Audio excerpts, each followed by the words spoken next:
Hello everyone, it is my pleasure to welcome you to the online version of the Introduction to Deep Learning course in the summer semester 2020.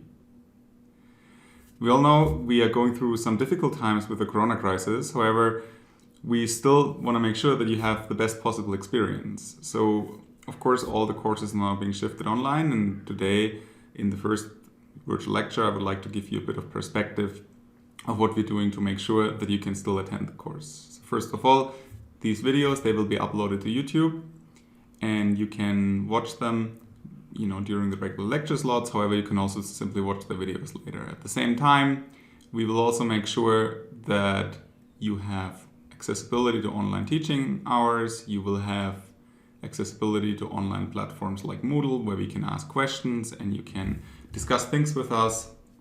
And in the following, I would also like to give you a little bit of detail who we are and what we will do in order to provide you some content and assistance for the lecture.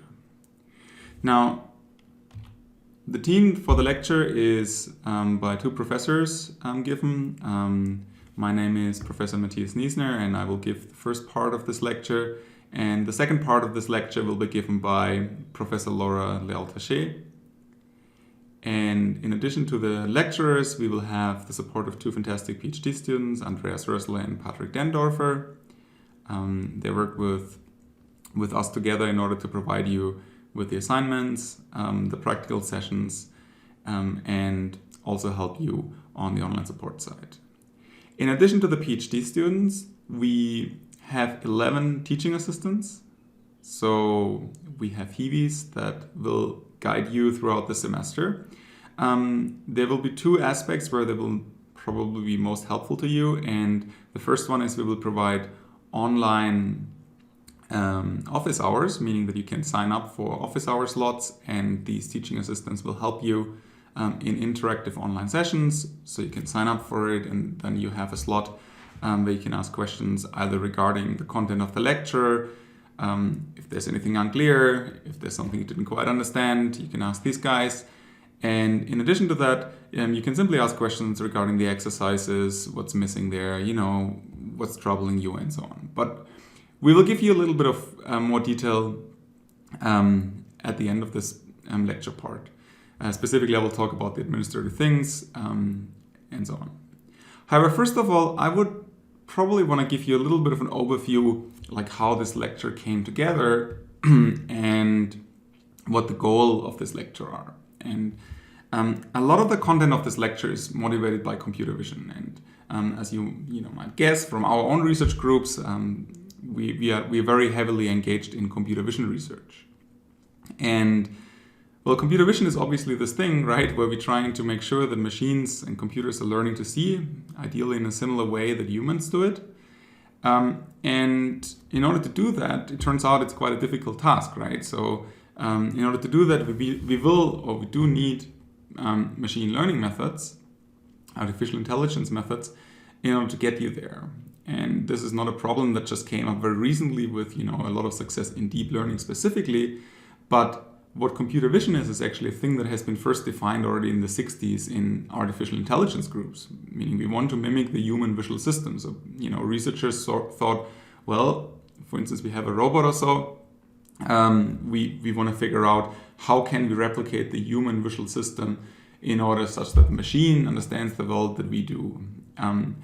Of course, computer vision is only one aspect of it, right? I mean, there's many things that follow after the processing the visual input. However, this is one of the first challenges that even up to today, we're still struggling as researchers in order to make sure that we can actually mimic, the same perception what humans can do. Well, I'm mentioning here that computer vision is a center for robotics, right? Of course, if you have robots, you need to understand your environment. You typically have some sort of cameras, in a sense similar to what the human eyes are. You need to understand what these environments are going to do for you.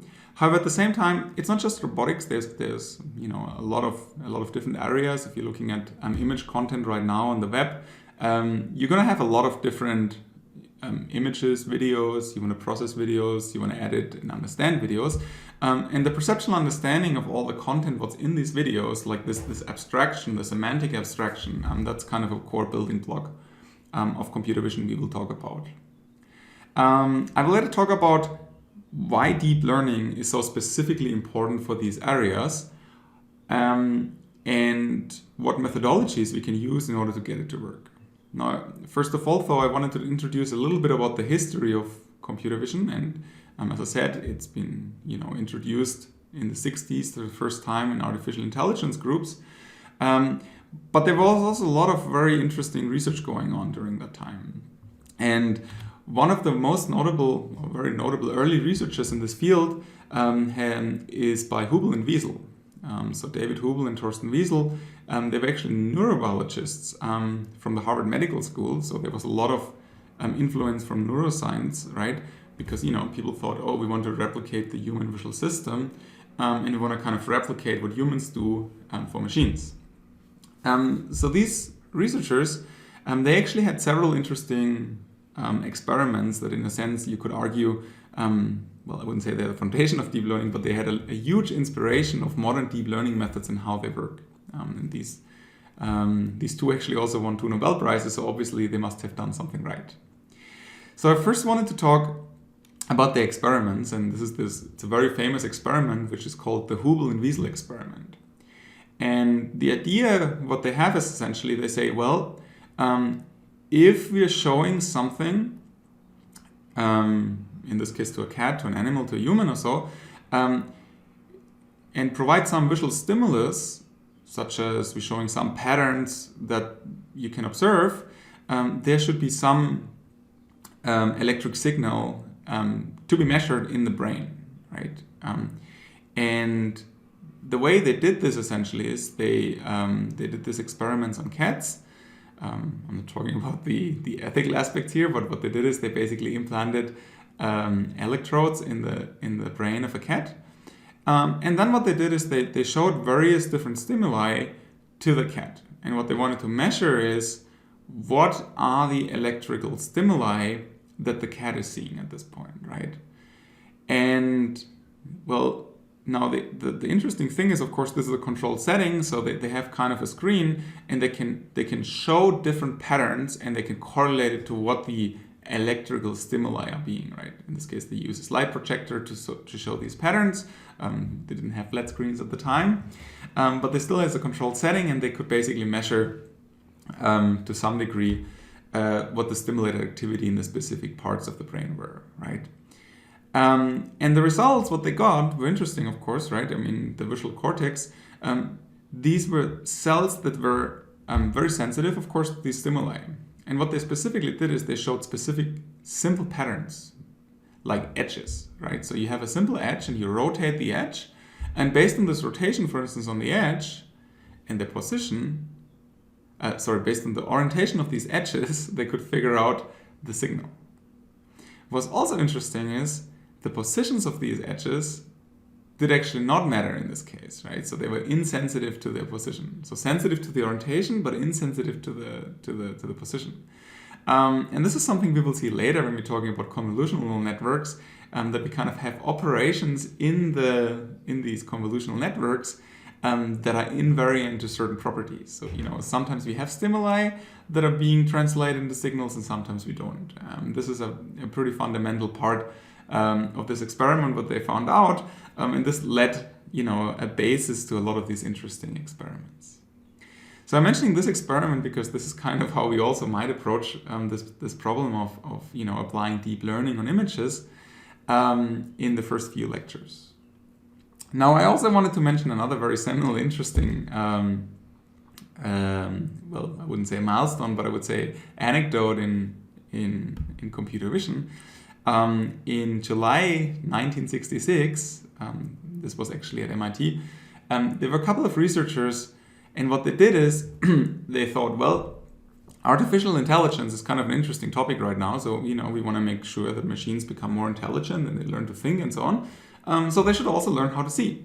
And then they had this interesting summer project, and they thought, we're trying to figure out in the summer project how we can apply artificial intelligence to the visual system. And they thought, well, it's a pretty easy problem. Well, we just have the simple summer project and we can try to solve that. Now, what happened is, of course, it turned out this is a much harder problem, right? And this is actually the description of this project. And they said the construction of a significant part of the visual system. And it turns out, well, of course, this construction of a significant part of the visual system is not such an easy task. So, it was a little bit longer than a summer project. In fact, we're still at it, of course, and there's still a lot of researchers trying to approach that problem. Now, what was interesting, though, is that this is kind of it set an interesting framework in terms of what is computer vision and what we define about it. And there's also these terms that the development of pattern recognition was kind of coined at this point. So people, started calling it, well, computer vision might be related to recognizing patterns. And this is very related to this Hubel and Wiesel experiment that I just mentioned, where we have these edges and we provide different stimuli. So we have different patterns that we have to recognize in order to semantically abstract the content of an image or a video. As I said, this was 1966. These were kind of the beginnings of computer vision in the context of artificial intelligence. Now, of course, we are a little bit further ahead in computer vision than we were at the time, so a few decades later. But I could say it's still a very open research area and a research problem. So, we're still at it and we're still trying to think about how we can proceed in these areas. So if you're talking about computer vision, computer vision is, of course, a very core element to a lot of other areas. And I wanted to quickly touch on why the computer vision element is here so important, right? Because you have so many application fields around it. We have robotics, we have natural language processing, optics and image processing, we have neuroscience, algorithms and optimizations, ML, and so on. So all of these kind of fields, they're kind of related. And computer vision plays a central role in it, right? The roboticists, they need the vision system to work in order to figure out how to do certain things. Let me actually very quickly close the window. Okay, all right, so we're back. And of course, these areas, they touch a lot of different subjects. And these subjects are not just in computer science, right? We're having mathematics is a very core part of a lot of the things we will develop.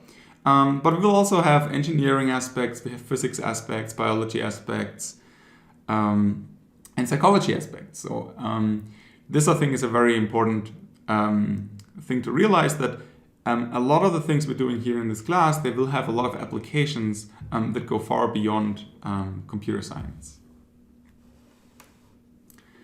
Now, I would like to start with a very simple computer vision task here. And that will play a central role what we're trying to solve with deep learning. And one of these tasks is image classification.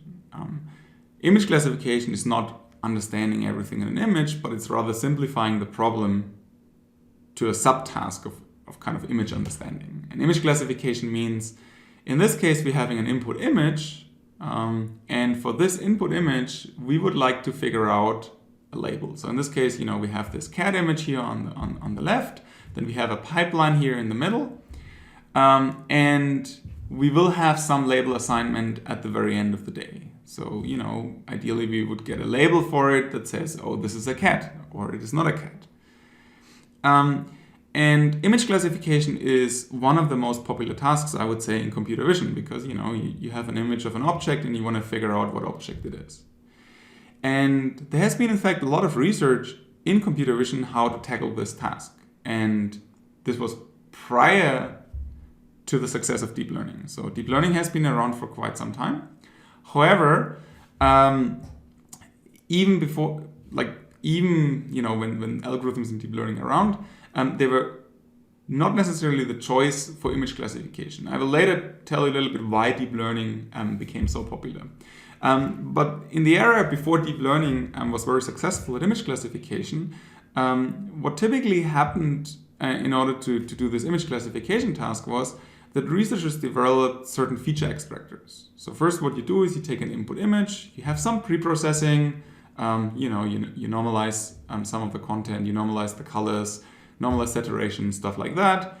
And then you're extracting some features. And the idea of these features is similar to this Hubel and Wiesel experiment, saying, oh, we want to be invariant to certain things, but we want to be receiving stimuli to other things, right? Like the edges is kind of the example when we have orientations of edges that give us stimuli, but the positions of the edges don't. And then the idea was that basically these features, they already give us some low-level abstraction of what's locally in certain regions of an image, right? And what that means is, for instance, well, that despite the appearance, like the light, for instance, the lighting, the shading is kind of different between two images, the idea that some of these features, they're invariant to that and map the same differently lit parts of the same areas to the same feature descriptor, right? And of course, this depends heavily on the feature descriptor design. There have been, basically decades of research works that have examined what research descriptors are good. So we have seen HAR descriptors, we've seen HOG descriptors, SIFT and SURF you might know from 3D vision classes that they're heavily used in bundle adjustment problems and 3D reconstruction problems and so on. But these features, they have been very, very popular for a long time, and they still are, in fact, right? However, in order to get to these descriptors, people had to hand engineer them. They had to figure out, oh, what are good design choices for descriptors, and most of these descriptors, they are gradient based. So you're saying like SIFT, you have at some points you have these Gaussians differences essentially that give you gradients locally speaking. You accumulate these feature pyramids, and then you're getting some feature descriptor. And then you're taking these feature descriptors and you have some learning algorithm that aggregates them. So you have support vector machine, random forests, and so on.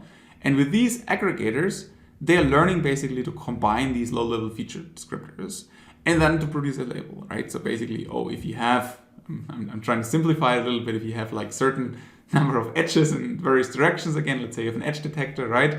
Then the learning algorithm will learn, this is a certain shape. In this case, we're learning here that it is a cat based on certain feature descriptors. Now, what people realized is these feature descriptors, they are very, very important in order to get robust learning methods. If you overload the learning algorithm, basically, you have to learn two low-level features, such as, if you took just image colors as a features, that's a very simple feature descriptor, and this task would be specifically difficult to learn. So that's why a lot of work went into engineering these feature descriptors. And this was the thing that was going on for a long time, that people were trying, every year, people were coming out with better and better feature descriptors, and because of that, they essentially got better performance on the image classification problem. Now, the criticism was, while there's a learning algorithm like an SVM and a random forest that accumulates these feature descriptors, the criticism at this point was that these features itself, the descriptors, like how they were computed, this was hand engineered. They were not learned. And this is the thing what deep learning is essentially doing for us, right? There's this kind of magic box right now that replaces these two independent parts of feature extraction and accumulation in the learning method, but has this awesome magic box that does both at the same time. So here we're learning the feature descriptors rather than hand engineering them. And the accumulation is also being done by a neural network, and we will later see how this is going to look like. The core advantage here is that we don't have to hand engineer the feature descriptors. So rather saying like, this is the best feature descriptor for X, we're just letting data decide what is good for us, right? We're saying just, based on a training set, we'll later go into detail what training sets are and so on, but we're letting basically a data set decide eventually what is the best possible descriptor according to certain optimizations and so on that give us the best results. The goal of this class right now is that that we don't just have a magic black box here, but in fact we want to actually figure out how this works, right? We want to become the magicians in order to do this task like image classification, but we will also talk about other classes. So the question, why do we do deep learning? I mentioned one thing already, right? We're having, of course, a lot of different feature descriptors that people typically hand engineered. And the idea is now all of these things can be automated in a sense, right? So we can say, oh, we're just learning it from data rather than having to spend hand engineered. So I'd first like to give you a little bit of a brief history of deep learning method and how they were developed. And the interesting thing is deep learning is not only being invented in the last 10 years. In fact, it has been around for quite a while. In fact, well, typically when people talking about a history in deep learning, they're not just talking about the deep learning in general. There's also this like broader area around it, artificial intelligence. And typically what people often start to cite is in the 1940s. There's basically this electronic brain paper, and what people did there is they tried to understand how the brain produces highly complex patterns by using basic cells, right? Like it's similar like the nerve cells. It's not really what they're doing, but it's basically inspired by that. We're having these cells that we're trying to replicate, and that can produce these patterns by these basic cells. And the idea is that these cells are kind of connected together, right? And eventually these cells were called neurons. Each of these cells, they were providing some pattern feedback. So like each cell says, oh, there's like a certain pattern in it. And then we had threshold units that said, oh, are the patterns in there? At this point, there was no learning involved. In this paper by McCulloch and Pitts, right? They had adjustable weights. The weights are not learned, but basically then there was some logic behind it, how to accumulate these weights with certain Boolean operators and so on. And this is kind of the idea. Also, like they thought, well, the human brain has also a bunch of cells, right? We also have these neurons in the brain, and then basically. And we're accumulating these impulses together, we're aggregating them, we have a threshold. If we're having enough of certain impulses, stimuli, and so on, then we're eventually making a decision. Now in the 1950s, we first saw the perceptron, and perceptron is a term we'll talk about a couple of times. The difference now is rather than having fixed adjustable weights, like in the electronic brain, the idea was now that we could start learning these weights, right? And learning meant we give the system a couple of examples, right? So we basically show, for image classification tasks, we would show the system a couple of images with labels. And then we're hoping that essentially we're learning certain parameters of this perceptron, right? So we have these learnable weights and thresholds. And in other words, if there's a certain number of stimuli present from the features, right, then we essentially make a decision. And we're learning both in this case, the feature extraction, the weights, and the thresholding at the end of the day, right? And this was still very, very simple, right? It was a very simple concept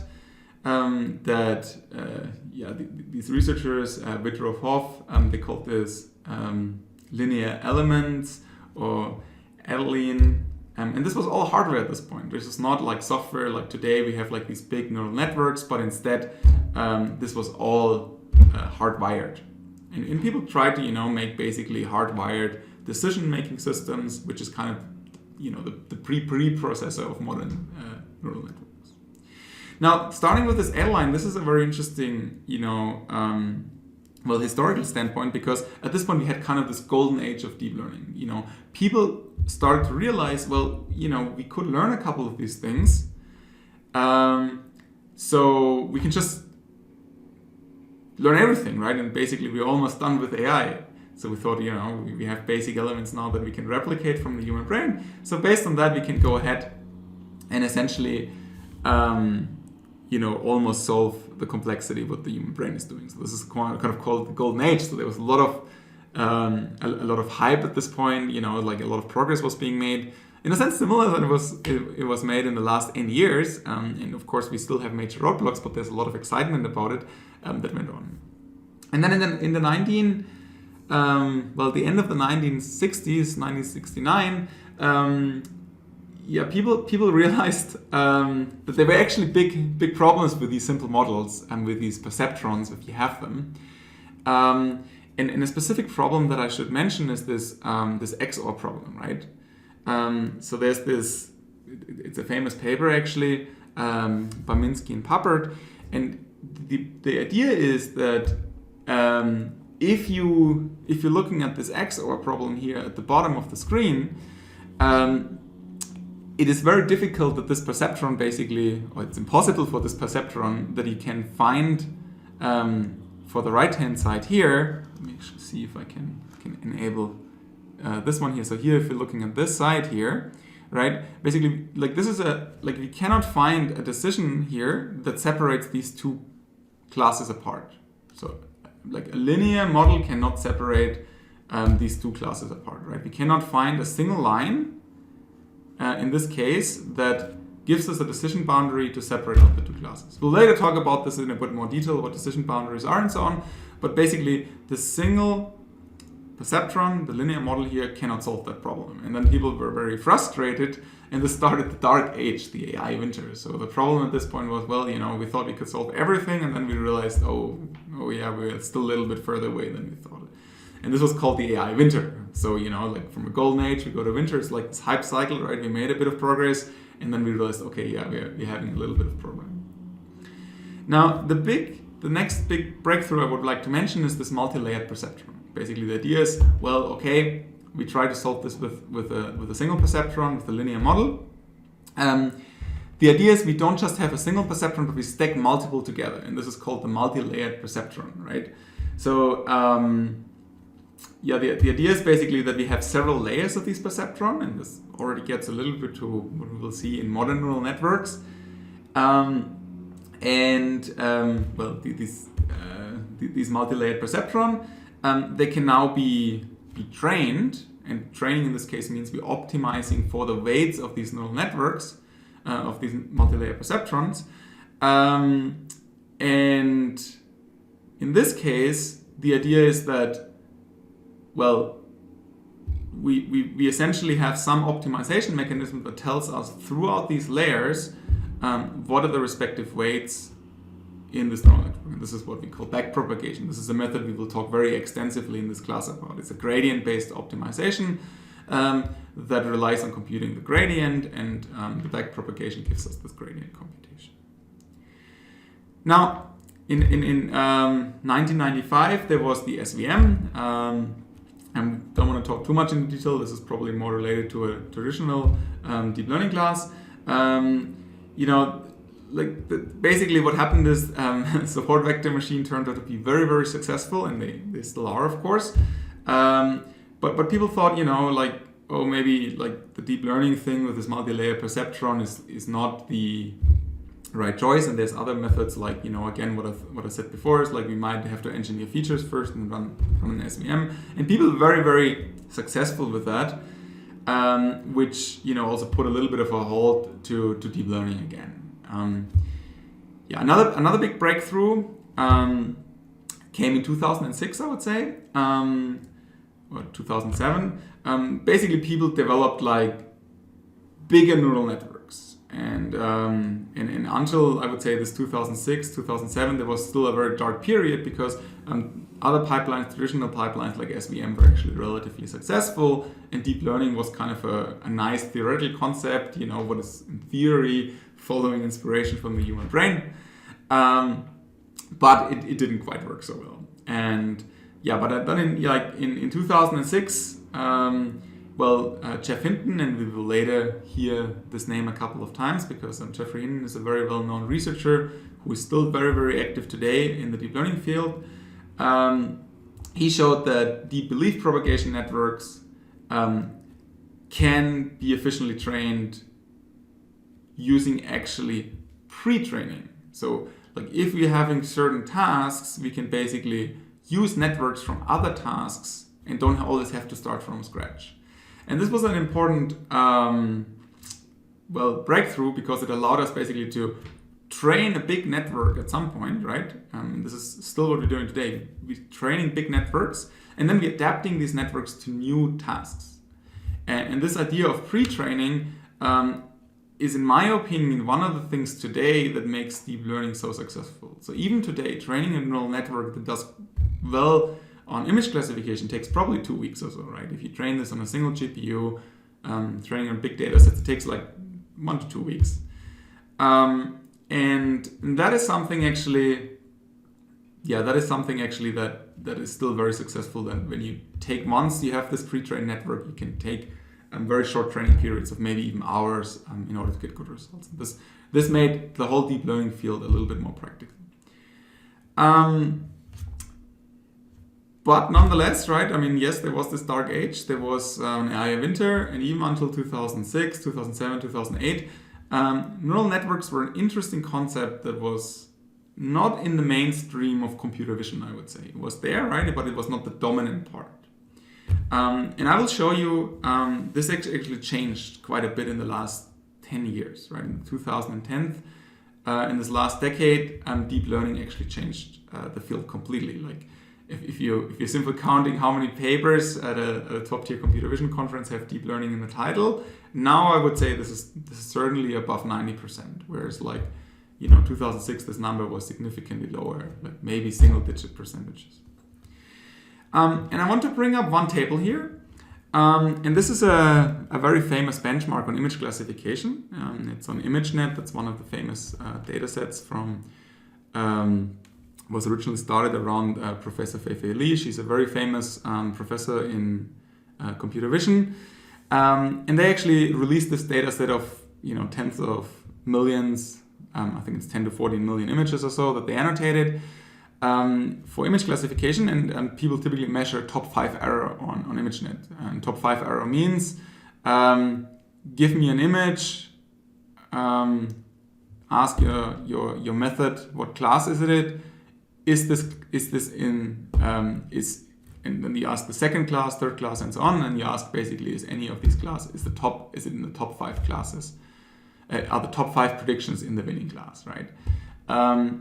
So it's a bit of a flex. So basically the idea is you don't want to do top 1 because then you have a little bit of leeway if you have similar classes. You don't kind of discard it completely, especially when you have some ambiguities.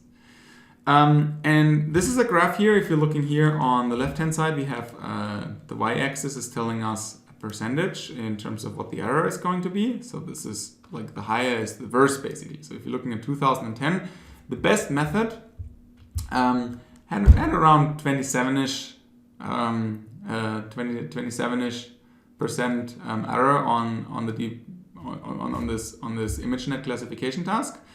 These were, I think, to my understanding, this was deformable part models by Ross Gershig. He's a researcher at Berkeley, or was a researcher at Berkeley. Now he's actually at Facebook. But anyway, this was like the best hand-engineered methods. They got you to 27, 26-ish, 25-ish percentage in 2010, 2011.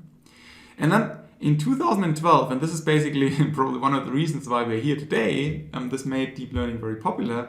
Alex Krzeszewski, he's actually shown that by taking a very big neural network and using a deep learning method, you can significantly outperform all of these competitors. And conceptually, it's also much simpler because we don't have to engineer these features. We just need a lot of data and a lot of processing power, and we can get significantly performance gains here, right? So like from 25 to like 16, 17 error here, this was a performance leap that was, people thought this was not even possible. And this was only the first version, and he showed that this was possible. And then in 2013, 2014 or so, it got better and better by having bigger and bigger architectures in deep learning. And we see, like, by grasping the high-level concepts of deep learning, it was very soon clear by throwing enough compute budget, enough data at it. Of course, there's still a lot of algorithmic details that we will go over in this course that made this possible. But by leveraging these high-level ideas of deep learning, there was a lot of progress being made. And I have the numbers until 2017. I think today we are like between 2 and 3% or so top 5 error on ImageNet, which is remarkable. So people often consider the human accuracy at 5% error. I would take it with a little bit of a caveat here, because 5% error for a human on this specific data set is not always representative, because this data set has 1,000 different classes, and a lot of these classes are, for instance, different dog breeds, and humans just might not know the difference between these dog breeds. And this is something I just want to say, like, humans roughly score 5% on this task, but maybe this is not quite representative. So I just want to avoid that saying like, oh, neural networks are better at understanding images than humans. This is, I think, still not the case. There's still a lot more to it. But nonetheless, on this data set, there was remarkable progress being shown, and deep learning made this possible. It just, everything else that is not using deep learning could not compete with that right now. And this started essentially with this famous AlexNet paper. Name is because of Alex Kruszewski. VGG, ResNet, these are very popular names we will hear a couple of times throughout this lecture. Now, the question is actually what has changed. And I would argue the AlexNet paper, there's one subtle detail that they changed that made a big difference, admittedly, but there's a couple of other things that have changed. It's not just algorithmically also. But if you're simply comparing two networks here, and I wanted to call out these two methods. So on the bottom, we've seen this Kruszewski paper, AlexNet, in 2012. And in 1998, we had this famous paper by Jan LeCun that does numerical digit detection for ATMs, right? So basically, you had checks, right? And then people could automatically detect what numbers were in there. This was kind of a first successful application of deep learning that actually people were using. This was 1998, but it was not a general image task. This was it was a grayscale data set on MNIST. This is also a very famous data set we'll see a couple of times. And what we see already here in this data set is we see that MNIST has roughly 10 to the power of 7 pixels used in the training, right? So we see like these are very simplistic images, and there's not a lot of these images. And if you're going to the Kruszewski paper here, this is 10 to the power of 14 pixels are being used during training, right? So just the pure training data size that was made to train these neural networks, there's a difference of 7 orders of magnitude. And by the way, seven orders of magnitude is quite something. Like to just clarify that part. And this is not just in the training data, but this is of course also in terms of the network size, in terms of network capacity, and so on. So the big question is, what made this possible, right? Was there such a big performance gap in deep learning, and why is it suddenly becoming so popular? Well, it turns out deep learning is quite scalable, meaning that if we have more data, and we can use the data in a certain way, we can actually train models that are better, right? So the models, they know where to learn from. And we have more data available today as we had 20 years ago. A lot of data sets are publicly online. In fact, in the computer vision community, it is actually good practice to put data sets online. ImageNet is one of them we have already mentioned. But there's many more. And with these data sets, we can easily replicate results that other researchers have done. And then we can improve on them. And then this helps to move the community from a good practice standpoint, moves it forward. But not only the data has changed, also the hardware has changed. And by hardware, a lot of the times we're going to talk about GPUs, actually graphics cards, that are nowadays being used for training these neural networks. And this is kind of a funny coincidence in a sense that in the computer graphics community, people were developing hardware in order to accelerate the rendering of images, 3D models for games, movies, and so on. And it turns out these same hardware can be used to train neural networks. And in fact, everybody uses this hardware. Everybody nowadays uses GPUs to train the neural networks fast. There's a reason why a lot of graphics card companies like NVIDIA make a lot of money today, because deep learning gave them a good opportunity to make these models trainable. So it's not just the data available, it's also the processing and the compute budget we have at hand to train these models.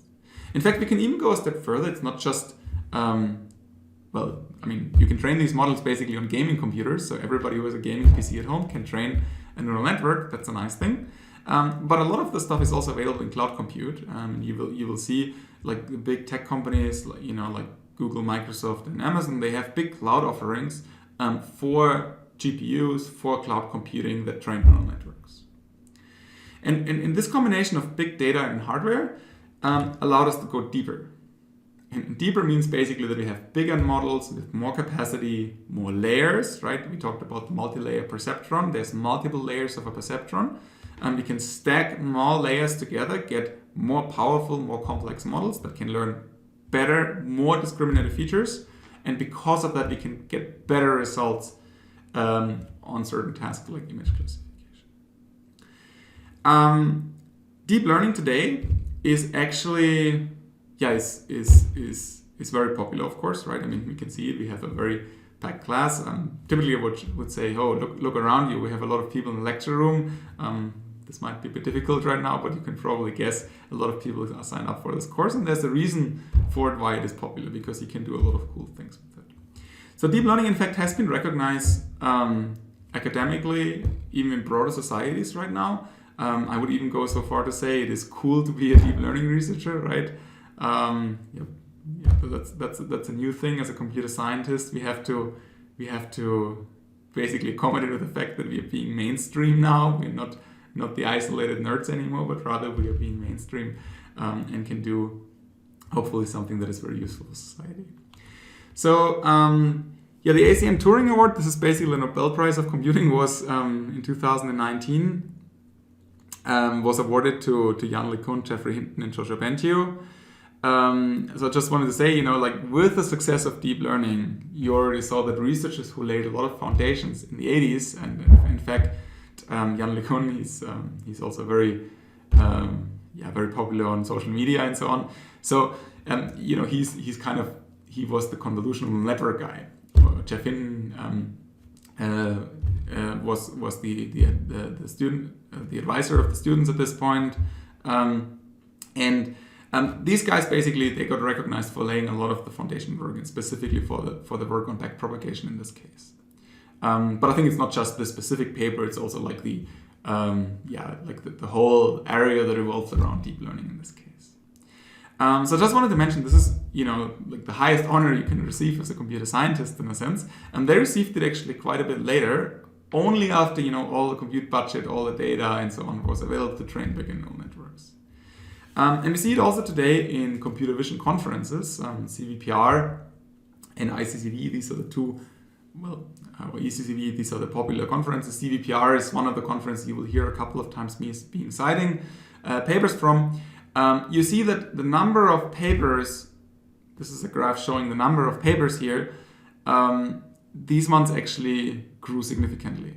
I only have the numbers till 2016, but I can assure you this number grew quite a bit. It's not just the number of papers that grew, but it's also the numbers, the attendance and so on grew, right? So like we have many works now in computer vision that are being submitted there. Here we have a percentage graph on these conferences. I mentioned this before, when we're seeing percentage of papers that are deep learning, they're deep in the title, right? There's 2013, there was a small percentage, and it went up to 20%. I would argue this number went even a little bit up now in the last year. There was GANs and LSTM, certain types of deep learning. These ones went up a bit. And you can see that in the computer vision field, we gained more and more traction with deep learning. And not just the percentage of papers at computer vision conferences grew pretty much to a level where you have 90% papers now using some sort of deep learning. And again, this is just in the title, but in practice, you have 90% papers now plus in computer vision using some form of deep learning. But this is not only the percentage of deep learning papers in computer vision grew, but also the total numbers of paper grew. And this is quite substantial, right? We have now tens of thousands of people attending these conferences. I guess we have to see how it works this year, because most of the conferences will probably be canceled due to the coronavirus. But globally speaking, we have a massive impact in these research fields. Industry is very engaged and so on. We have a lot of different tasks in deep learning. The reason why it becomes so popular is not just because of image classification, but it's because of object detection too, right? Essentially give me an image, detect all the individual parts here. In this case, we're detecting there's a dog, right? There's a head on the dog and so on. And the reason why things like classification, object detection is so important is because there's certain industry behind it that need that. And I mentioned robotics, and there's a specific arm of robotics that is very popular, and this is self-driving cars. So here we see, here's an example from a very popular data set. I think this is from Cityscapes that was created by Daimler. These guys basically, they had a car driving around. They recorded some data in various German cities. And the idea is that the car should be able to detect all the objects, in order to figure out what's going on in the environment, in order to not run over pedestrian, not run over cars. And these were early ones. Now we already see not just detection, but semantic segmentation. That's what we're seeing here. We're seeing that every pixel here receives a label. Not everything, not the background here, but the foreground here is being associated with certain objects. And this way, basically, we're hoping that cars eventually can become autonomous and they become self-driving and so on. And we saw a lot of progress very recently, very impressive demos. So self-driving cars is a big motivator of why deep learning is successful. But this is just one motivator. There's other ones too. Another interesting line of research here is gaming. Actually, I like playing games.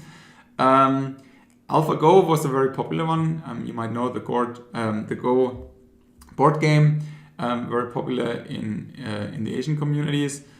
AlphaGo was the first, in this case, I think it was 3 years ago now, that actually managed to beat a human, the human expert, the best human player, by an AI. And there was a heavy focus on deep learning here that made it possible to, in a sense, analyze the different patterns here. Of course, with chess, we had this earlier when Deep Blue beat Kasparov, but with AlphaGo, this was a thing that was actually possible first with deep learning. And it was considered to be a very tricky task that was not possible so far. There's a lot of fun applications with it, right? If you're looking at chat messages, you get emoticon suggestions, you get text suggestions and stuff like that. We can do machine translation, right? We can translate between languages. It sometimes works better than others. Translating from English to German. We got better at certain tasks. This is an example from Google Translate, actually. Sometimes the machines don't quite get the semantics yet that we humans get. I did mention gaming. There was very recently, actually, about a year and a half ago, AlphaStar came out, kind of a successor of AlphaGo, where people played video games with an AI. So AlphaStar is an AI that allows you to play StarCraft 2. That's a real-time strategy game-based game. And it was also considered very, very difficult for machines to learn that game, because you had so many actions you had to make in a certain time frame and so many decisions to be made that it was very, very difficult to learn. It was very interesting. We had Oriol Vinials. He was the lead last year. We had him as an invited speaker in the deep learning course here, actually, which was very exciting. Of course, this was a big breakthrough in the academic community, that now we have basically an AI, being able to play professional video game players at this level. We also have chatbots. We can do automated text generation with deep learning. There's still this dream of, doing the Turing test, meaning that we can have an interaction with a machine and we cannot distinguish that it's a machine. We're not quite there yet, but current chatbots are actually pretty good in certain ways. They're pretty bad in other ways, but at least in automated text generation, there's a couple of very interesting things going on. There's also a lot of applications behind it. You will see assistances like the Google Assistants. You have Siri. All of these ones right now, they all have some version of a neural network that helps it to understand the language first, does the speech recognition, and then interacts with the user in various ways. Hey Google, open calendar, open calculator, open photos, set a timer for 10 minutes. What's the weather today? Yeah, I mean, I guess you can see where this is going. This is still very basic. This was Google I/O, the Google conference in 2019. But of course, there's more progress already in the last year, and you can expect that eventually we'll have virtual assistants that can interact with humans to a certain degree.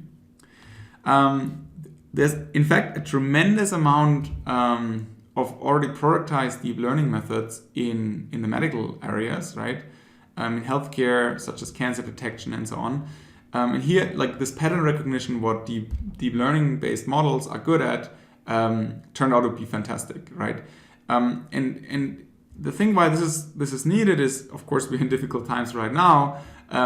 But it turns out that becoming a human expert in understanding what's going on in these images is actually quite challenging. So radiologists, they need years of training in order to get there.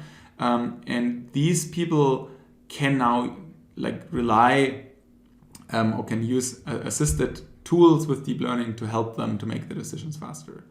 I should say though, typically what happens today is not that deep learning actually replaces the radiologist. It's different. It's like the radiologist gets a tool that gives already some hints and insights what's going on there.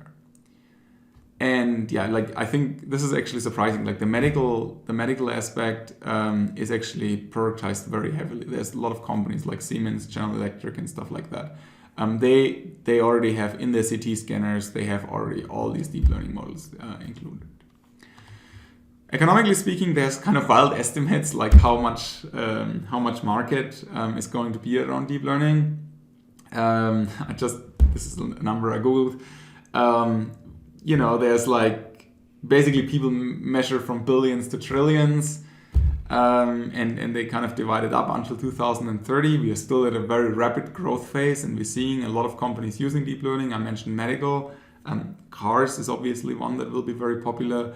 But other companies like Google Search is a massive endeavor, right? And there's going to be a lot of different tasks around it, and there's wild studies that say, we're going to have $1.7 trillion in the deep learning market until 2022. And of course, these numbers are very hard to measure because what's going to happen in practice. A lot of these tools will rely on deep learning, but they also will have other complements. So it's always a bit hard to say how much is exclusively by the AI and how much is not. But I would argue it is fair to say that there's a massive progress in automation, AI, and so on. And I think it's a good thing as a human society. We will become more productive, right? I mean, it's a lot of people compare it with the agricultural and industrial revolutions. If you go from 200 years back, right, when everything became industrialized, we had mass production coming up. People became more productive. We essentially as a society, we had more time to do certain things. And this is a thing that will now happen more and more with automation. Of course, there's social issues, we have to deal with them. But in principle, I think it sounds pretty good if you tell everybody, well, instead of having to work 40 hours a week, you only have to work 5 hours a week and can do the same stuff. Okay, but there's also practical implications for you. And the nice thing about deep learning is there's excellent job perspectives, right? If you're a deep learning expert, you have a safe job. That is fair to say. And this is probably the reason why we have so many people assigned to these classes now. So the top companies, the top-notch companies, IT companies, car companies, and so on, they are looking for deep learning people despite difficult times. Like people that are real experts in this field are still rare compared to the need.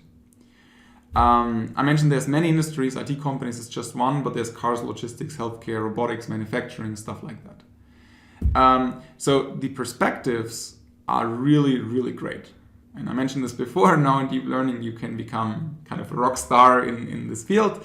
And you can you have an excellent career choice. Like I would love to communicate this early and not just at the university. I would love to communicate this in high schools already. Like go and do computer science. You have a great career. You don't have to worry about anything in life anymore. But I should give you a fair caveat. It's also challenging at the same time. A lot of people, they know high-level concepts about deep learnings. But you also need to understand the theory. Like you need proper backgrounds, mathematical backgrounds, what happens here. You need to have a proper practical skill set that takes a lot of time off. You need to know the programming, how to train neural networks. You need a lot of experience how to train them. Sometimes there's very long cycles of training. I mentioned this, sometimes it takes a week to train, and then you realize, oh, my model didn't work so well. So hopefully we can help you on this end. It can also be competitive in a sense. Competitive means often that the problem is there's a lot of good people. A lot of the people can download some scripts, some deep learning models, because a lot of the things are open source, can download them, but they don't really understand, the theory, the background behind it. So I would say often in order to become a real expert in deep learning, you often require PhDs actually. The good thing, there's a lot of PhD positions, not just here at TUM, but just generally speaking in the AI field, especially in Germany, we have a government right now that heavily supports these directions by helping us with a lot of funding. We should say that this deeper understanding takes time. This class is a starting point, but eventually we have to go a little bit deeper than this, right? And this often requires a little bit of more background. I will get to it hopefully throughout this course. You understand a little bit the basics, right? But then we have to go deeper and deeper. What's pretty funny, what I'm always pretty amused, there's a kind of a deep learning culture, right? I mentioned this, now we can become popular in computer science. Who would have thought? Deep learning, there's this meme culture around it. If you're on Facebook or Twitter or so, you see often these kind of funny things like deep learning, right? Learning underwater. There's other memes. Deep learning, perception of deep learning, what society thinks I do. It's like the Terminator. What my friends think I do. It's like this brain on a chip, right? What other computer scientists think I do is making money. Well, that's that part I mentioned. Mathematicians, they think, might be a bit simple.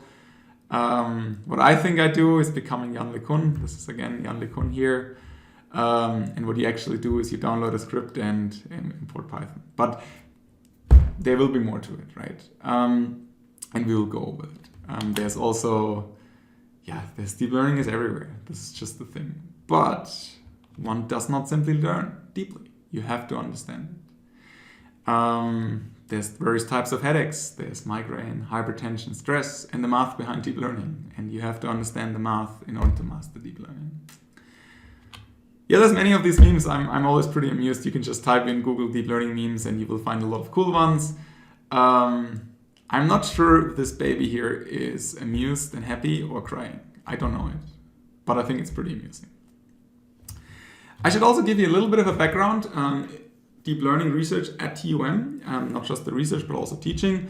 But of course, deep learning is very research focused. As I mentioned, becoming an expert often requires years of experience as a PhD often. We have a lot of deep learning groups actually, and we are still hiring on the faculty level, so we are still growing and we'll have more labs. I'm just mentioning a few here. There's many TUM research labs here. We have my lab is the visual computing lab. We do computer vision, graphics, and machine learning. I'll show a few things later. There's Professor Léa Taché's lab. She's, as I mentioned before, she's co-teaching this lecture with me. She's also doing computer vision research. She's focusing a lot on video editing, segmentation, tracking, and so on. There's 3D understanding by Dr. Dai. There's the computer vision group by Professor Grammers. He's doing a lot of stuff with cars actually these days. There's Professor Günnemann, who's doing data mining and analytics. I mentioned a lot of medical deep learning is going on. If you're interested in that, you should talk to Professor Nawab's lab. They're doing a lot of cool stuff directly on medical imaging data. I should give you a few links here. You can look these ones up in the slides. From our two labs, from mine and Professor Léa Taché's lab. We of course have websites. Typically we have publications. The idea of publications is that we're publishing them. What's also pretty interesting nowadays is a lot of the things, this is not just with coronavirus right now, a lot of the things become actually active on social media. Deep learning community is very active on Twitter and Facebook and YouTube. You can check out our Twitter channels. Typically we're using our social media platforms only to post research from our groups, right? We're trying to get a grasp on what's going on right now, and we're very dedicated, sharing our own results, seeing other results, and so on. What I should mention here is the YouTube channel. This is actually, I highlight here my YouTube channel, and the reason why I highlight it is because these lecture videos will be there. This is just an arbitrary decision. Again, we're doing the lecture here together, but we have to upload them somewhere.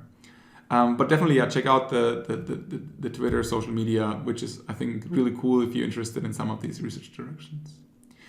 I wanted to mention a few concrete research projects at TUM. So this is a video segmentation project that came out of Professor Kramer's and Leal Taché's lab. They segment objects in a video sequence, and the idea is you want to track the segmentation over time, right? It's like a few shot or one shot segmentation method here, where you have basically the first frame, you have a given object, and then you can track it over time. This was 2017. It was quite an important paper actually. Got cited quite a number of times. You see it's still not perfect here. These guys actually improved their results quite a bit in the last 2.5 years, I would say. But there's pretty impressive progress that has happened actually. I wanted to say another important task in computer vision is optical flow. There's this popular flow net. This was a collaboration between TUM and Freiburg, between Thomas Prox's lab and Daniel Kramer's lab. And in the FlowNet, this was a very popular paper at the time. They could basically show the training on synthetic data, the motion. You could essentially estimate optical flow in real images. Also, very, very impactful paper, has been cited many times. It's a very standard paper that a lot of people use. You can do depth estimation from a focal stack of images. So thinking you have a phone which took several images with different focal points, right? You can use basically the blur, the depth of field, and can estimate the distances for every pixel, right? You get a depth map where every pixel tells you how far away you're from the camera. So you get some spatial 3D understanding from an image. Very recently, this is also from Laura's lab. This is a 2020 CVPR paper actually. It's a paper of video anonymization, right? You can basically look at videos and you can try to change the identity of the person in the video if you want to anonymize it. It's a very popular problem in deep learning specifically because we want to not violate any privacy constraints, right? Also from Laura's lab here is another very exciting project where they're looking at multi-object tracking. And the idea is basically you have an object with a couple of people, for instance, and it could be other objects too. And the idea is you want to, over time, you want to track the people, right? So you don't just want to detect them in a single frame, but in fact, you also want to associate the different people over time. So the same person should receive the same, object ID. And what they did here is they used basically not just convolutional neural networks, which is very common for these tasks, but they actually use graph neural networks, which is an interesting way to combine the spatiotemporal information in video data. And they achieve state-of-the-art result today in terms of tracking multiple objects in videos.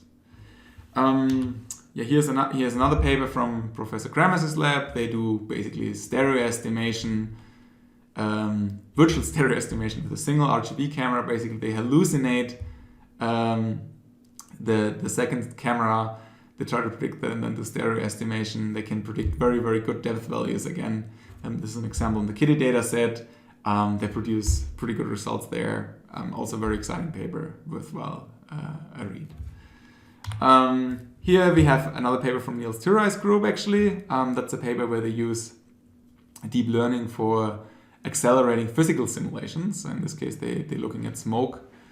They also use fluid simulation with a trained CNN generator, which is, kind of cool because it's not just for understanding, but it's also for generating certain things. Here's another work from our lab. So my group is focusing very heavily on 3D understanding. So we care about giving a 3D representation of an environment, like a 3D reconstruction of an indoor scan or a LiDAR scan of a car. And we want to understand what is in there, where are objects and so on. It's not just what is in an environment, but also where are things in the environment. We published a very popular data set called ScanNet. It's like the analog of ImageNet in 3D, where you have over 2.5 million RGBD frames with depth that are now annotated with semantics. You have instance annotations, and you can use that data set to do 3D scene understanding in indoor environments. So you often see visualizations that look like these. We don't just do data sets, of course. We also have methods. We have a method called 3D SIS that one of my PhD students developed, Jihu.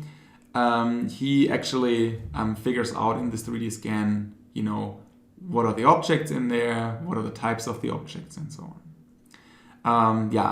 Another very popular direction, also from my group, is video synthesis. So we're using generative neural networks in order to, synthesize videos. So we can kind of synthesize your human avatar. This research, if you haven't seen it, it got actually quite popular. Justus Thies, he's a postdoc in my group. He's actually leading a lot of this research, and I would argue this is probably one of the world-leading researchers in the space. In this case, what we're doing is we can basically using this on the right-hand side is a synthesized image of President Obama that is being driven by the animation from Trump. And it looks something like that if you're running this here. And why? I would really say Clinton, probably. I would have to say Clinton. And why? There was a little spirit. Frankly, he would have been, had he... You can look up the results here, but on the YouTube channel of the Novel Texture paper. But you see that it's kind of cool that you can animate another video based on a different source video, and it makes it appear that Trump is controlling Obama here. And of course, we had a lot of fun with these kind of things. And President Trump has stated tonight and over again in recent weeks that this country faces a national emergency. And you see that, the results of these generative models are pretty good. Of course, we had to make it a little bit more localized here. So we had also a bunch of German politicians. New Year is a time to look ahead. And in 2019, the UK will start a new chapter. Yeah, I should say, actually, we did show this video to our chancellor in person. So she was actually quite amused by that. So we can do pretty interesting things with that. We also had a bunch of fun here. I joined Google 15 years ago, and I've been privileged to serve as CEO for the past 3 years. We're not only synthesizing the videos, we're also doing kind of the analog, the kind of the fake detection. Andreas Ressler, who is actually the lead PhD student from my group on the course,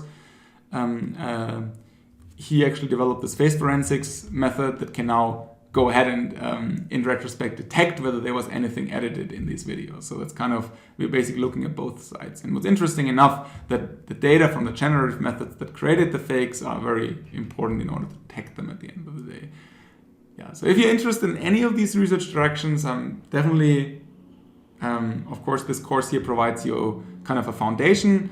But the idea is all of our labs are very research focused and research oriented, so we offer a lot of opportunities to do further research in these lectures. Yeah, there's a bit of context in the teaching curriculum. I wanted to go over this one very briefly. There's this lecture here, the Introduction to Deep Learning. That is typically, for the deep learning one, is the foundation. That gets you machine learning basics. It gets an introduction to neural networks, how backpropagation works, I mentioned that already, optimization, the math behind it, CNNs, convolutional networks, RNNs, recurrent neural networks, and so on. So in terms of the teaching curriculum at TUM, right, this is the intro to deep learning. There's more deep learning lectures, but what we did now is, in coordination with other professors, we have first this course, and then the other courses are basically building up of it. So you typically will be required to take this course first in order to get admitted to most of the other courses. So we have this Introduction to Deep Learning course.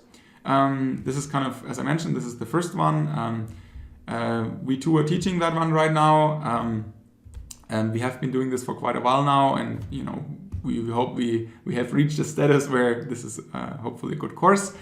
This course is typically taken, roughly we have 1,000 signups per semester. So a lot of people actually take this course. And then we have the advanced deep learning courses in robotics, for instance. Boimel is teaching that one. We have a deep learning for physics course, that's by Professor Thuray. We have a medical application, I think this is at the moment is a seminar by Professor Menzer. We have an advanced deep learning course for computer vision, that's also taught by Professor Leal Taché and me. And at the same time, though, we have an additional machine learning course that is kind of in parallel to the deep learning one, right? That is taught by Professor Gönnemann typically. And in that course, we have traditional deep learning, traditional learning methods, not the deep learning methods. There's not the focus on deep learning. There might be 1 or 2 lectures on deep learning, but the most part there is actually on traditional methods like support vector machines and so on. So typically, for all of you, you're asking, am I in the right course? If you want to do deep learning, you should be in this course. This is the requirement for all of the future courses. If you're very interested also in machine learning, you can take this course, of course, in parallel. A lot of people do take this in parallel, and this is very encouraged. There's maybe 1 or 2 lectures might be a little bit overlap, but these are 2 different modules, and I encourage actually people often to take both of them. So these are the 2 foundational courses, the orange one, and then the advanced ones is where you go more into projects and do deeper understanding. Okay, why is this course so important? I quickly wanna highlight a few of the administrative things here. Many of the other lectures require it, right? Like if you're taking a practicum or any practical course, you will have to have taken this course. Typically, I can give you some examples, right? I have sometimes 10 to 20 spots in a practicum available, and I get like 200 to 300 applicants. So taking this course is a requirement. And often there are very limited spots in these advanced courses. Like advanced deep learning is also very, there's also not so many spots available because they're very project oriented. There's not enough compute and so on. So the problem is you also need to have this course. And one thing I should already say in advance, you have to do relatively well in this course here to get admitted in your wish course afterwards. We're trying to expand the offerings for the advanced courses generally in the faculty right now, but it is still taking a little bit of time to get there. So in order to have guaranteed spots, you have to be good in this course. Okay. It's also preparation for guided research in IDP. I highly recommend, if you want to do deep learning, do IDPs, do guided researches afterwards in your lab that you're most interested in, right? So most topics simply require this course. So like all my guided research students, they have taken this course before. And then typically after the guided research, then people thinking about doing a master thesis. And this is, by the way, a thing that I'm heavily encouraging during the masters, that it's very, very research focused, meaning that in the first 1-2 semesters, you take courses. Already in the second semester, third semester, you take the advanced courses, then do guided research or IDP, and then afterwards you do a master thesis. That's often a good career plan to get started. Then you get into these topics, and at the end of the day, hopefully you can do some really, really cool research topics. I also wanted to mention what is new in the semester. So in the last semester, we actually revamped most of the content of the slides. According to the evaluation, people appreciated it, so we have now an improved design. We reorganized the lecture structure a little bit. So we will keep this, I wouldn't say the same, but relatively similar. We will build on that. So far the feedback we got was good. If you still have suggestions how to improve slides and so on, please let us know. Post it on Moodle. I will get to that in a second. If there's mistakes still in the slides, it might be still there, but I hope there's a lot fewer than they were last semester. You can let us know too, and we will fix it. This semester, what will be new, we will be having new types of exercises. So typically what we had is we had a few big exercises, but this semester we decided we have an early introduction to PyTorch. We will have more exercises, but each exercise will be a bit smaller. So we have typically from a week to weekly basis rather than having like 3 weeks. Sometimes we had 4 weeks that didn't work so well. So this was one of the criticisms that we're taking into consideration now, and we want to make sure that you have a good experience on the practical side, and we want to make sure that you get very early on into deep learning frameworks. I mentioned PyTorch here, the other one would be TensorFlow. Based on this class right now, we will be using PyTorch. Okay, yeah, I wanted to talk a little bit more about the administrative side here. On the administrative side, we will have Moodle. And Moodle, I hope all of you know it by now. This is our online system with TUM. Most of the course communication will be handled via Moodle. And this is really, really important, specifically because this is actually a virtual course, right? The YouTube links here, they will not be public right away on YouTube, but we will post the links on Moodle. And on Moodle, you will also have access to the slides, you will have access to information regarding exam, practical exercises, and so on. Moodle will also provide you an opportunity to ask questions if you are not sure. And the idea is, because it is a public forum, is that other people will benefit from the same question. So if something was unclear in the slides right now, or something was not clear in the lecture, you can simply post it on Moodle and other people will see that. One thing I should say, please do not post solutions of the exercises. So our aim right now, specifically, this is a virtual course, and the challenge is, of course, always, the self-motivation, watch the lecture videos in time. We want to make sure that you get very quick feedback on Moodle. Our goal is to have, if you're asking a question, get an answer within hours. So we have 11 TAs in total, and these will monitor Moodle very, very closely. So if you post something there, we want to make sure you get an immediate answer. We will have an email list. The email list is i2dl@vc.in.tum.de.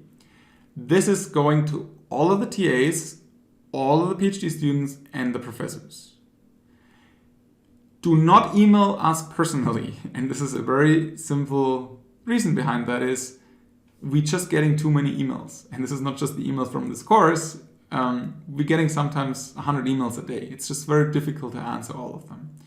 So do not expect necessarily that we can answer the emails that you send to us personally. Instead, send it to the email list. Again, the email list is organized for organizational parts, like not the content questions. Content questions, go to Moodle or office hours. I will explain in a second what the office hours means. Yeah, the most important thing, if you're not a TUM student and you want to take the course, send us an email on this email list and we will add you to the Moodle course. Otherwise, you cannot access the content. This is very, very important. This is the first thing that you probably have to do. But yeah, in practice, Moodle is for organization questions, Moodle is for content questions, and email list is for content questions. Yeah, I did already mention that we will have office hours. I will post that in the next 1 or 2 days on Moodle, so you're gonna get covered by that. It's not fully finalized, the schedule, that's why I haven't said it completely yet. I mentioned it before. All the TAs will have specific slots. You can book them, you can have video calls with the TAs, and they can give you feedback. Specifically, again, in the current timing, when we have virtual questions and virtual lectures and so on, this is very important. I will also, if you're posting things on Moodle, I will also pick them up in the lecture videos. So if you have common questions that was not very clear in a lecture, I will explain that in the next lecture. We will have a website. This is integrated currently in our website. Links and slides will be shared on the website as well. But Moodle is the primary source. This is a secondary source. This is just sometimes it's easy for people outside to access it. We will still put some stuff on there. Check it out here and there. You can also check out other things what we have on our websites, like publications and so on, and other courses we teach. Okay, about the lecture itself. They are theory lectures. These will be these videos, like this one, for instance. I will try to make sure that these videos, are actually online by the regular lecture time. So they will be online on Monday at 2:15 p.m. The lectures will be virtual and they will be uploaded to YouTube. This is the link to the channel. But just to clarify, we will post the YouTube links in Moodle along with the slide decks. In addition to the lectures, we will have practical sessions. The practical sessions will be every Thursday from 8:30 to 10. There will be also practical exercises accompanied with it. Again, we will post on Moodle the details. Very important, go to the first practical session. And by go to mean, we will give you a video and we will tell you how to access it via Moodle. First one, very important, because there we will talk about all the details there. There will be a guest lecture probably. Typically what we did is we wanted to invite a famous researcher from industry. I mentioned it like last year we had Timo Euler from NVIDIA. We had Oriol Vinyals the year before, who did the AlphaStar stuff. Now, the problem is, of course, with coronavirus, we haven't fully checked out the schedule yet. I don't know basically whether we have somebody here in person or we do a virtual one, but we have to see basically how that goes. We basically also have a grading system, of course. Exam dates, we don't know for sure yet. It's not in our hand. We will basically live with what the examination office is giving us. Everything will be via TUM exam. This worked out very well for us recently. Basically, we have a TUM exam that can be reviewed online. What's important to know is there's no retake exam, there's only one exam. I should also mention another thing. If you're taking the course and you're taking the exam, I will mention this again by the exam, but if you're doing that, make sure you actually pass the exam. A lot of people, what they thought in the past is, oh, we're taking the exam, oh, it doesn't go so well, I'm crossing out everything in the exam and I'm retaking it at a later time. First of all, you cannot retake it in the same semester. Second of all, we will have a record of that. Of course, if somebody takes this class the fourth time, this will not look so good on your transcripts. And in order to getting into the advanced courses, it will not necessarily help you if you have taken this course 4 times and failed 3 times. So make sure you get it on the first run. On the practical part, we will get more information this week. There will be basically a grade bonus of 0.3. That's the maximum we can do. This is in fact lower than what we wish to have, but in practice, we can't do more right now. But I can definitely recommend take these courses. If you want to take advanced courses in deep learning, you need to know how PyTorch works. You need to know how to train a neural network. You learn this in these lectures and these exercises. And if you want to do ever a master thesis, you have to take these practical courses. Okay. This is a bit outdated here. This is the preliminary syllabus. We have here the introduction to the lecture. The current plan is we have 13 lectures, we have 1 guest lecture. We will start, we're starting today with the introduction. I hope you enjoy that part. A few other administrative things. I mentioned external students are very welcome. You will get a certificate shine at the end. Send us an email to the email list. Again, not personally, to the email list. We will add you to Moodle then. You can extra the slides. Lectures will be recorded and put on YouTube. Again, check the announcement of the Moodle. I wanted to send a quick thing again to the office hours. We will have dedicated office hours regarding theoretical help, lecture questions, and help on the exercises. These will be done by the TAs. Again, we have 11 TAs, meaning we will have at least 11 slots per week where you can sign up for it. We will announce the schedule on Moodle and the first tutorial session. We will give you some details how this is working in a virtual setting. Basically, the way we're imagining is you can book the sessions, then you can sign up for it, and then the TA will have a specific amount of time for you. Okay. I think I'm mostly through it. In the upcoming lecture, we will start with the machine learning basics, and don't miss the practical part on Thursday. If you want the bonus, but not just because of the bonus, this is also something we keep record of for the future semesters. If you want to take advanced courses, please make sure you are good at the practical part. Eventually, this is very, very important.